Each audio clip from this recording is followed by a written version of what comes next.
pain prevention intervention. Here's a few things that you can do. Let's start with the hip strategies. I'm just going to kind of go through just to give you a little bit of an idea of what we did just so you have a refresher. So if we're looking at anterior hip, if we want to address anterior hip, do we have extensibility at the anterior hip? We can do a couple simple things. One is we can do a two-legged stance.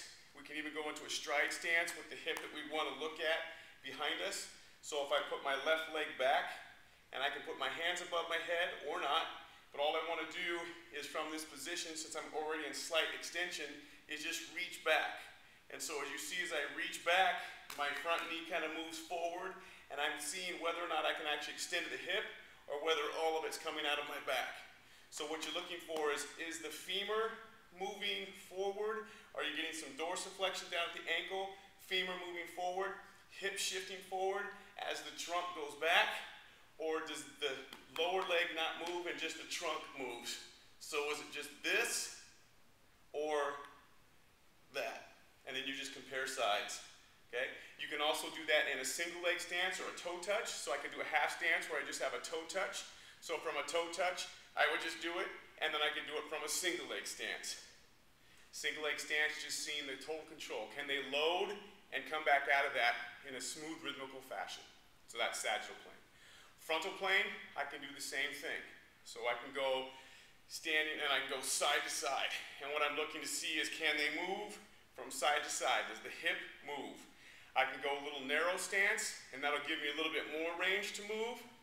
And then I can go a wide stance, which means that I've taken up some motion now, and then I can look and see if that all of a sudden limits. What'll happen is, if my hands go to my right, and I have a little restriction, oftentimes they feel it in this hip, in the right adductor. And what that's saying is that that right adductor is limiting how much motion, lateral motion, I can get from side to side as my legs go wider. Okay? So side to side motion. I can go narrow, I can go wide, and then I can go toe touch wide, and then I can go single leg. So I want to see on a single leg, do I have the ability to load and explode? Abduct, adduction, adduction, and then abduction, abduction as I go away.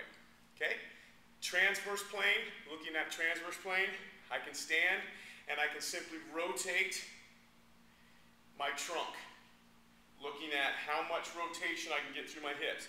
Do my feet all of a sudden peel out? Do my kneecaps roll out real far? And then if I want to, I can go into internal rotation and take up and see how much motion I can get, how much is decreased. So as I internally rotate my feet, that might eat up a lot of my internal rotation, and now all of a sudden I'm restricted to one side more than the other. Conversely, or on the other side of the coin, I can externally rotate my feet and turn and see if there's a change. This is also for the anterior part of the hip as well, to see if there's any change when I rotate on 2 feet. Then the same thing, I can have a half stance or a toe touch with one foot, whether it's internal, external, or just on a single leg and rotate in and out, in and out. Seeing, can that person actually internally rotate and externally rotate in a single fashion? Do the hips actually get around the femur, or do the hips and femur all move together? So I want to see my hips move faster or more than my femur or my kneecap turns out. Okay, awesome. Self-myofascial release strategies are simply, I'm going to foam roll the medial part of my hip, foam roll the lateral part, the posterior part, and or the anterior part. Now if you foam roll the medial part, you can also get back up in the groin. And so what that would look like is, if you were sitting on an object, you would have the foam roll up underneath you. You can also use a softball. So if you have the ability to have something more focal, a little harder, you can put that up in the adductor complex deep in the hip and foam roll up in there. Oftentimes that's a real restriction in motion, both in the sagittal plane, transverse plane, and frontal plane. Okay, so you can use that. Medial, posterior as well. Okay, so those are some of the self-myofascial release strategies. Now looking at some of the mobilizers, your typical stretches, people have always done hip flexor stretches from a mobilizer standpoint, we can do very similar things, only remember a mobilizer is a very subtle motion. So I can get on a staggered position. I could also use a step. So if I want to put my other foot up on a step, that just somewhat preloads this hip, because as I lift this front leg, I put a little pre-stress or a little added stress on this. And then from here, I raise the same side arm to help accentuate the fascia or extend the fascial line that connects these. And then it's just a subtle motion. I'm just looking to see that subtle motion as I lean forward. Nice and easy. It's not fast, it's just rhythmical. Just back and forth. Subtle motions. Okay?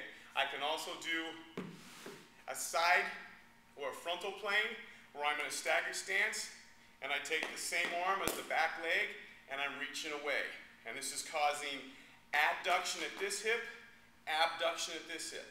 So I can go down like so, or I can also come across from above, or I can come across and slightly back.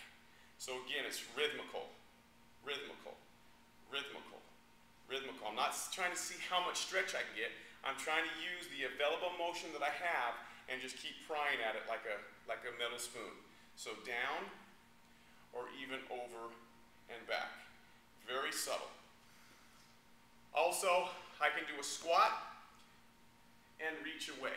Squat and reach across. This is creating rotation. So I'm getting rotation through my internal rotation at this hip as I come across. My trunk is rotating towards, and so I'm coming in this way. So rotating across and back out. Rotating across and back out. Across and back out. The key is that this knee doesn't fly out. So as I come across, the knee doesn't come out. Because that way, if the knee comes out real far, then I'm actually getting external rotation at this hip. So I want to make sure that that knee stays in. So if the knee's having a problem, use a hand and just apply some pressure to slow it down. Just coming across. Okay? And the same thing for the other side. Up and out. Excellent. Okay? That's the hip.